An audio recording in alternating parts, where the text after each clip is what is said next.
নমস্কার, কেমন আছেন সকলে? আশা করি সকলে ভালোই আছেন। আমিও ভালো আছি ভগবানের আশীর্বাদে আর তোমাদের ভালোবাসায়। অনেক দিন যাবৎ আমি আমার চ্যানেলে কোনো ভিডিও আপলোড দিই না, যেটা আমার একদম ব্যক্তিগত কারণের জন্য, যার জন্য আমার চ্যানেলের রিচ একদমই ডাউন হয়ে গেছে। তো এখন থেকে ভাবতেছি রেগুলার তোমাদের সাথে একটা করে ব্লগ আপলোড দিব। আশা করি আগের মতোই তোমরা আমাকে ভালোবাসবে, সাপোর্ট করবে। আগে যেহেতু তাও আমি শর্টের মধ্যে কমেডি ভিডিও বানাতাম, এখন আমি সেটাও করতে পারতাছি না, যেহেতু আমি আমার মেয়েকে যাওয়াবার স্কুলে দিয়েছি। প্রথম সব কিছু মানে আমার অল্প সেটেল করতে সময় লাগলো, যার জন্য আমি এতদিন কোনো ইউটিউবের ভিডিওর সাথে কোনো লিঙ্কই ছিল না।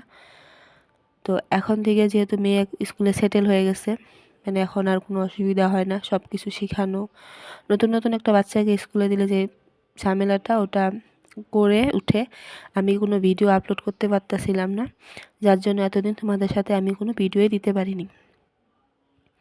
তো এখন থেকে ভাবতেছি, যেহেতু মেয়ে এখন স্কুলে সব কিছুই ঠিকঠাক হয়েছে, এখন আমি আপনাদের সাথে ভিডিওটা শেয়ার করব।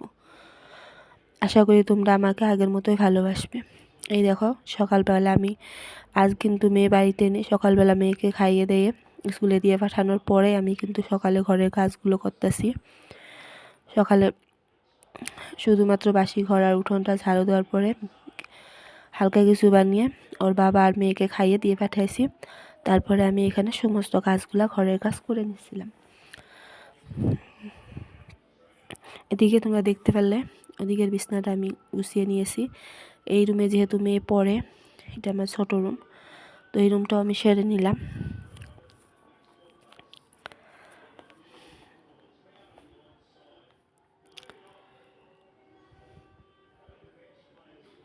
আর এটা হলো আমার সেলাইয়ের রুম। ওই দেখতে পাচ্ছ মেশিন, ওটা আমি টুকটাক কিছু সেলাই করি। আর এখানে যে ইয়েলো কাপড়গুলো দেখতে পাচ্ছ, এগুলো সব কাস্টমারের সিলাতে দিয়েছিল, সব কিছু সিলে রেডি করে রাখছি, আসলে ডেলিভারি দিব। আর বাকি যে কাপড়গুলো দেখছো, এগুলো কালকের কাঁচা কাপড়। এগুলো যেহেতু আজও ভাঁজ করতে পারিনি কালকে, তা আজ ভাঁজ করে নেব সম্পূর্ণ কিছু। সম্পূর্ণ ঘরগুলো গুছানোর পরে সবকটা রুম আর বারান্দা ঝাড়ু দিয়ে মুছার পরে আমি স্নান করব। স্নান করার পর আবার মেয়েকে আনতে যেতে হবে। ওদিকে আমার যেহেতু একটা ছাগল আছে, ছাগলটাকে আমি ওদিকে দিয়ে এসেছি। ওদিকে ভ্যাঁ ভ্যাঁ করতেছিল, জল খাবে, ওটাকে আবার জল দিতে যেতে হবে।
এই দেখো, এদিকে আমার 3টা রুমই পরিষ্কার করা হয়ে গেছে। এখন ঝাড়ু দেব। ঝাড়ু দেওয়ার পরে রুমগুলো মুছবো, তারপরে আমি বাইরের কাজগুলো করব। আর তোমাদের একটা কথা বলি, দেখি কে কে বলতে পারো, আমার টিভিতে যে গানটা চলছে এটা কি গান, কে বলতে পারো দেখি। আমি তার কমেন্টটা পিন করে দেবো, যে কমেন্টে বলবে তার কমেন্টে আমি পিন করব।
এই দেখো আমার সম্পূর্ণ কাজ বাজ হওয়ার পরে আমি ছাগলের জন্য জল নিয়ে আসলাম। আজকে বাইরে কিন্তু প্রচুর রোদ, ছাগলটাকে জলটা খাওয়া দিলাম। তো আজকের মতো এই পর্যন্তই। কেমন লাগলো কমেন্টে জানিও, ভালো লাগলে লাইক কমেন্ট শেয়ার করে দিও। আজকের মতো টাটা, দেখা হবে নেক্সট একটা নতুন ব্লগে।